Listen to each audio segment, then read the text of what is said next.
Ladies and gentlemen, whenever any of us finish a game on chess.com and click on game review, we desperately hope for that little blue circle with the two exclamation points to show us a little number beside it. Usually it's 0. But every now and then, people get a brilliant move. Yet I think there should be a category above that for moves that are so heinous, so ridiculous, so spectacular. I don't know if we call them ridiculous, spectacular, breathtaking, godly, genius, whatever. And I will be showing you one of those moves today in a game that probably none of you have seen before. And in, yeah, that's it. That's the introduction. Let's get into it. This game is going to feature two players whose names are going to be fun to pronounce throughout the entire video. I think it's Maciej Klikowski from Poland and Václav. And if I'm getting either of them or both of them wrong throughout the next 20 minutes, I'm really sorry, but, I'm trying my best. This was a game played in a leagues tournament. Every country, really most countries in Europe have a league. Polish, Czech, German, Swedish, Austrian, there's a bajillion leagues over there. And in this game, actually, technically, the player with white is not yet a grandmaster, which I actually should fix. He's an international master, even though his rating is 2,600. He is just waiting for the official Congress to come out. So this was a game played d4, knight of 6, knight of 3, e6. Black is already a grandmaster, but actually white is higher rated by 100 points. We have a normal opening, queen's pawn game, g3 played by white, looking for bishop g2 and short castle, b6, looking to develop the bishop to counteract on this diagonal, bishop g2 played, bishop b7, castles, and bishop e7, and it's clear that, black is going to do the very same. This is known as the Indian game, but it's, once white plays c4, also taking some space here, it's going to transpose to a queen's Indian. It's just that white has not actually played the move c4. Now, here it is, and this is a variation that has been played many, many, many times. And here, white generally tries to play e4 and maybe tries to play d5. And black obviously has very good control against that, although this bishop is a lot less stable than this bishop because this bishop has nothing protecting it. If the knight were to move, black would be under a threat, whereas white would not be under a threat, and there are some moments where you have checkmating ideas, for example, if black is not careful. The historic main line is knight to c3, and then black immediately trades the knights, and sometimes plays f5 and develops the bishop and does something like this. White goes rook e1, which is, I think, the modern main line. And now we have knight to e4 anyway, which is completely playable in this position. Black can play other things, but knight to e4 is in the spirit of the position. And Václav plays knight f to d2, and now we obviously see this whole concept. If you take on d2, I'm actually not going to take this, I'm going to take this, and you are going to lose. And that is how the game concluded. Shocking. See you guys in the next video. Get out of here. No, just kidding. d5 is the move that black chooses. I hope you understand, 3 minutes into a video like this, there's no brilliant move. You need to have some attention span, okay? You cannot be looking around for distractions or on your phone, sitting on the couch watching 3 screens at the same time. I'm projecting. I've been doing that during the World Cup. Takes, and white goes knight c3, targeting the pawn on e4, and black plays this nice move f5. Now, black's position here is very non-standard. Black has negated the development of the knight. Black has weakened squares around the king. Black is anchoring the knight on e4 with 2 central pawns, which looks dicey, right? That looks like it could collapse at a moment's notice. The queen is going to come out here, pinning the pawn, rendering this defense useless. Probably after queen b3, you have to play something like king h8. It's a messy position. White thinks for a little bit, plays knight back to f3. Václav is completely on his own, by the way. I think after knight fd2 and then d5, and then taking, he was already thinking on his own. In fact, this move in and of itself, he was thinking on his own. I guess he wasn't prepared for knight e4, followed by d5, f5. Maybe he wasn't prepared for the queen's Indian. Regardless, from the opening, it is clearly black who has won the opening battle. And now, here you can just develop your pieces. You can probably play knight d7. You can even play knight to c6, knight a5 in some positions to counteract a plan like this. Then you have to decide if you're going to put this pawn on c5, etc. He goes knight d7, thinking for 8 minutes. White goes queen b3, attacking this pawn. And black plays this nice move, king h8, which is a cool move. You give away this pawn on d5 completely. You're not, and the point is that after knight takes d5, you have this nice counter knight c5. And so you're threatening the knight and the queen, and after dc5, bishop here, the queen's hanging and the pawn's hanging, and that's easy. So white goes bishop f4, clearly uncomfortable, down 25 minutes on the clock, still kind of trying to look for some ideas of how to pressure black's queenside, but walking directly into the hidden ideas of black's position, which are absolutely vicious. g5. That's pretty gangster. This is modern chess. Just d5, f5, g5. You would never see this type of chess 60 years ago in the mid 20th century when, positional play was the norm. The most dynamic players of that time, were Tal, and they were kind of considered aliens. Their type of chess, right? So very dynamic play. White immediately justifying the positioning of the king here and giving a check, giving up the bishop pair to black, and playing knight takes e5. Now, the position still is balanced because ultimately nobody's done anything too stupid yet.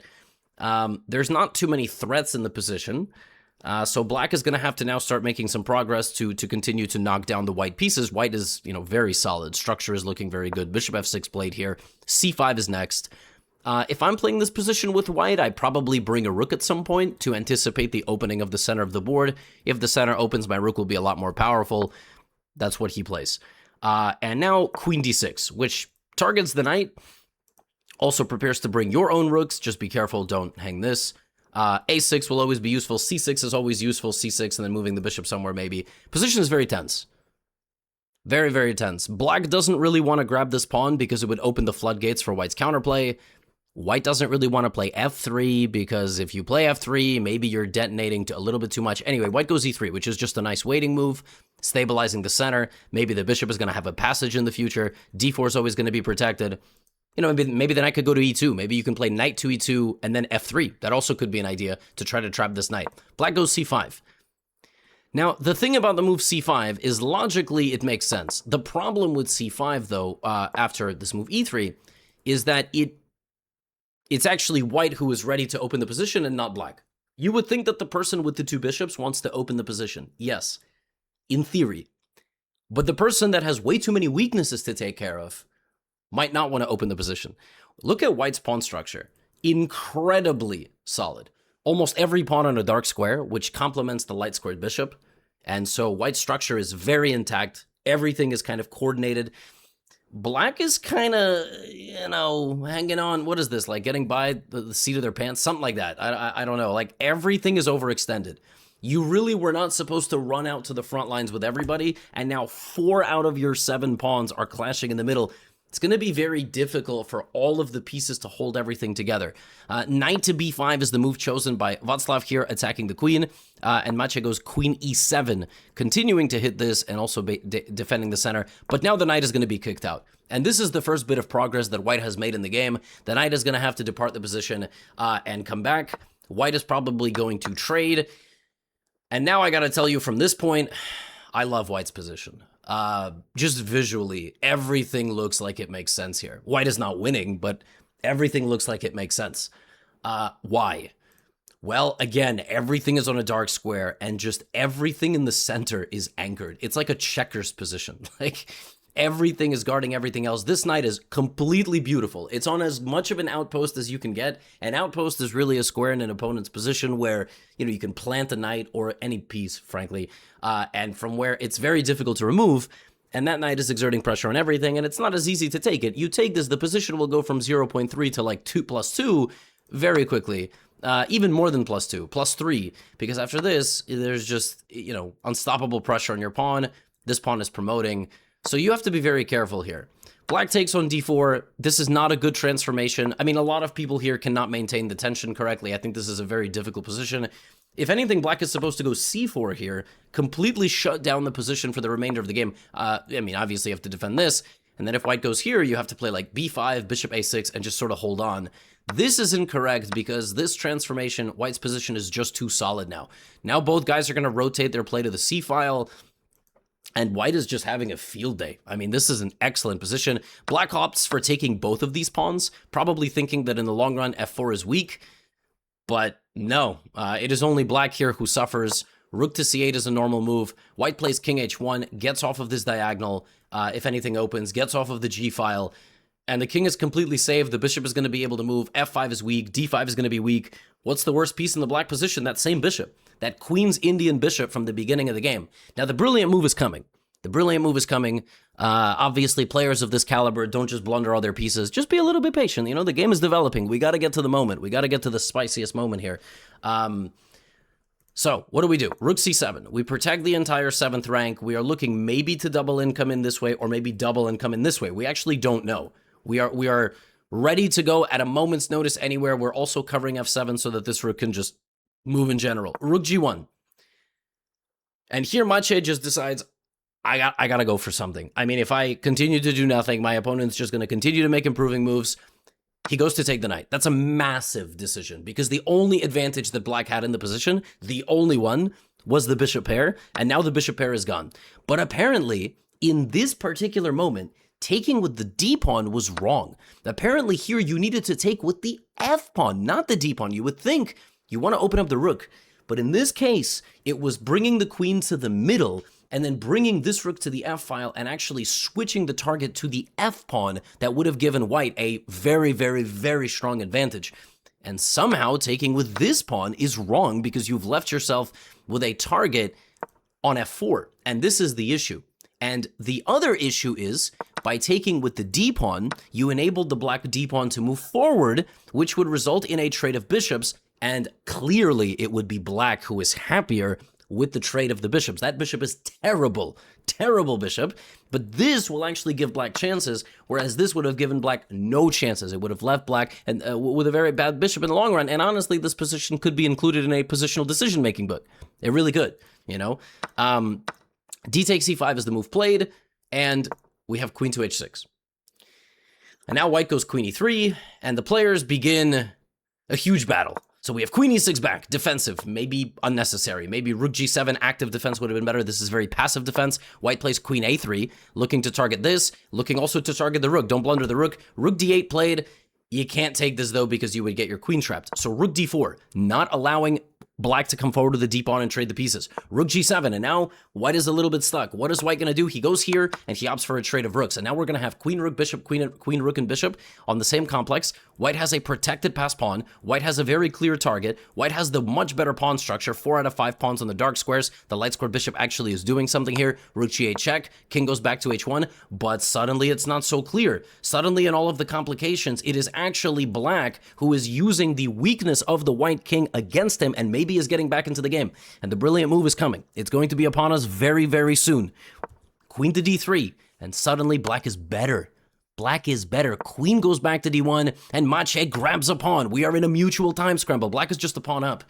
If you take this pawn, you will lose. I will take, and I will play queen g2 mate. And this is a position where king safety is actually the deciding factor between who has an advantage. Now it's also material, but it's also king safety. King safety was the entire reason White's positional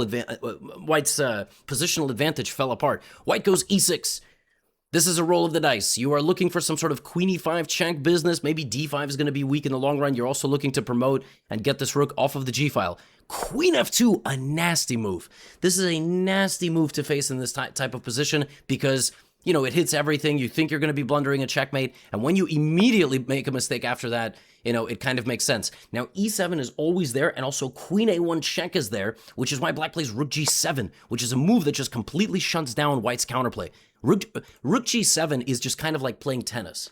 You hit the ball back, and now the opponent doesn't have a move. It's hard to move the rook up. It's hard to move the queen anywhere. d4 is always kind of lurking in this position.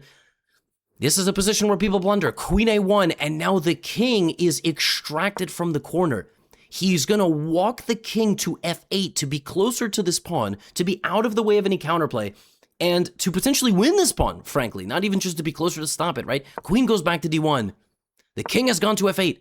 White is out of moves. White doesn't know what to do. He has 39 seconds here to make a move, and he plays the losing move. I'm going to turn off the evaluation bar. Rook c3. And in this position, something could have been played that was not. Think of it like this. You can set yourself a timer for 80 seconds here, if you'd like. Rook c3 appears. Clearly, there is some intention to get down over here. When you get this move and you have a minute and 20 seconds, right away you think, is there a threat? There is no threat. So then you start thinking, what are my possible moves? Well, if I play the move d4, which looks very natural to attack the rook, my opponent is going to play bishop takes bishop, and I'm probably going to take the rook, but I can't do that because queen d8 is literally mate in one. It just ends the game on the spot. So you're like d4, take, rook takes. Okay, but then there's rook c8 check, which just looks unpleasant. I have to bring my king up. Now my rook is blocked out of the game. King e7, I'm not so sure about that position. Maybe the rook is going to go to h8 in that position. Maybe, I don't know, but I don't want my rook to go over to b7. Okay, d4 is out. So what do I do here? Maybe I play, I don't know what I play, because if I play rook e7, I'm getting my rook off the g file. Queen b2, by the way, that's already been a minute. You have 20 seconds remaining. It's not easy to make a move. In the game, black went here, which was fine. That was the move. And then the game proceeded. But there's something so cool here, which, depending on the depth of your computer, it doesn't even see. It doesn't even see the winning move here. Your computer has to be set to a certain depth. The move is d4. But I just said bishop takes bishop, rook takes bishop, some sort of rook move, or maybe rook c8 check. And you can't take the rook. So what am I talking about? Well, after bishop takes bishop, if you follow the age-old wisdom of always look for checks, you will find some checks here. You will find queen f1, queen g2, queen h2, queen f3, queen g1, rook g1. But every single one of those checks loses almost all of your pieces. I know. You have to play rook g1 check or queen g1. And the point is, after takes, takes, takes, then you take. And the pawn cannot be stopped. And this pawn can be stopped. A couple of moves ago, Maciej made this decision to walk the king over, and that was completely genius. He absolutely had the intuition that the king would need to be the one stopping the pawn so the rook could stay busy. Rook c3, d4 ends the game on the spot. It also ends the game on the spot because of the backup idea of rook d3, bishop f3, and you win here because if rook f3, queen g2 is mate, and if queen f3, anything to g1 is mate.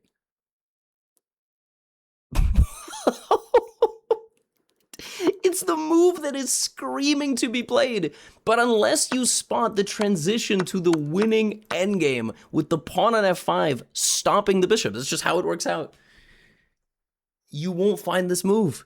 And he didn't find this move in the game. After rook c3, he went queen b2, and then he went queen a3, and he stayed busy, and white went rook g2, and he got the rook over. And then, you know, the rook went over this way to try to go rook c1, and he played rook back to g1, and here the queen needed to re-centralize itself on e3, hitting this and this. That actually would have been decisive. But honestly, I can see yourself trying to play a move like this, and you're a little bit spooked. You're like, not sure, you know, if there's going to be counterplay. What he ultimately went for in the game is still good. It was to sacrifice the queen and then to play d4 and to force a rook endgame where he has an extra pawn. Like, you know, as a grandmaster, you're like, well, I'm obviously winning in this rook endgame. He actually needed to go here first. And the reason he needed to go here is that after rook e1, this is a better version of what happens in the game. In the game, we got this exact position, except the rook was on g1, so it went to g5. Whereas here, if the rook, let's say, went to, you know, like e5 or something, you would play king e7 here. And this is similar to, I think, what happens in the game, actually. But rook g5, yeah, black needed to go king e7, but actually, you can't go king e7. That's the difference. The difference is that in the game, with the rook on the g file, in that position, there is no king e7. That's the difference. So he had to force the rook to e and then do this, because here you can bring the king and very quickly join your pawn like this. And you just win here. You win because rook e7 is there and you're quickly promoting. What happened in the game is he simplified too quickly and thought this was winning, but now he was unable to bring the king forward because of rook g7. That is so crazy, like that difference of the positioning of the rooks. So he just went to push his pawn, and then he got his rook here, and that the king here, because now here wouldn't work, because this, Rook endgames are extremely tricky, extremely complicated, very tactical at times, and ultimately we got this endgame where Black is still probably playing for a win due to having what it feels like is an extra pawn. I mean, this feels like an extra pawn on this side, and the king is always going to take, and the king is insanely passive. Now here, white, I mean, is so close to losing. It's incredible. Like a5 here, you know, you want to go rook e2 and cut the king off, but you can't. And in this position, Black should just take. I don't think he wanted to take because he was afraid of this, and he was worried that his rook would be too passive, but this is winning. This is winning because what you do here is you walk your king over and you just promote the pawns. It's just that you win. And even grandmasters overthink things. I mean, you think about this position, you're like, wait a minute, why did he go rook e4? Like, you know, you have a 1,000 rated player that's like, I'm not going to take the pawn. I'm going to attack it with my rook. I always joke, like, I always make a joke. If you can take it, the better thing to do is just attack it with another piece, which sometimes beginners do. But I think he just overthought it. He wanted to meet this move with this move. And even that is apparently not even good, which I don't even understand. But we got rook h3, and the boys now have to play another endgame in a time scramble. And even though this position is up a pawn for Black, it's getting closer and closer to a draw. Ultimately, being a pawn up in a rook endgame doesn't matter if the other side has an active king and rook. The reason that Black was winning at all here is because White's king was so passive and Black was so active on top of that material advantage. But slowly he gets pushed back. The technique is not there. The king and the pawn are now very clumsy. And this was maybe the last moment here. Black needed to go a4 and then a3 and rook b2. That was the winning idea. He went rook b2 right away, and he allows the counterpunch a4. One punch, 60 moves into the game, and the game is over because this is just a draw. He probably thought rook a5 and he can still keep playing, and that is true, but he needed to play, instead of rook b2, he needed to play a4. A4 shuts down the option to play a4, and now Black is yet again winning because after rook to d2, you can play king h3, h4, a3, rook b2, and slowly White just runs out of moves. White just can't protect the entire second rank. So Black had multiple chances in this game to win, but as a 2,600 FIDE rated player should do, Václav defended in a very tricky manner, and this is just a draw. This is a draw. The king and the rook here restrict the Black king from getting out of the way. There is nothing you can do. Very well-known draw. You will never, ever do anything here, and after 79 moves, the boys made a draw. But I have never seen a sequence like that in a classical game, as far as I remember. An opportunity to give away all of your pieces, d4, and it has nothing to do with the rook or the bishop. Well, I guess it has a little bit to do with the rook, but before you take the rook, you have to sacrifice everything, every piece, and you just win. It's so nasty. Chess is a cruel game. Really cruel. And, you know, you spend like 4 or 5 hours battling somebody, you make a draw, your rating doesn't change whatsoever, and you come away with it like, I just missed an absolutely generational tactic. And that's chess, and that's why we all play. That's all I have for you today. I hope you enjoyed this video. As always, get yourself a signed pre-order of How to Win at Chess Next Level. If you haven't already, check out the tickets for the European Tour. Can't wait. October, November 2026. I will see you all very soon in Köln, Antwerp, getting announced very soon, Zurich, Amsterdam, London. See you there. Going to be a very fun last few months of the year, and get out of here.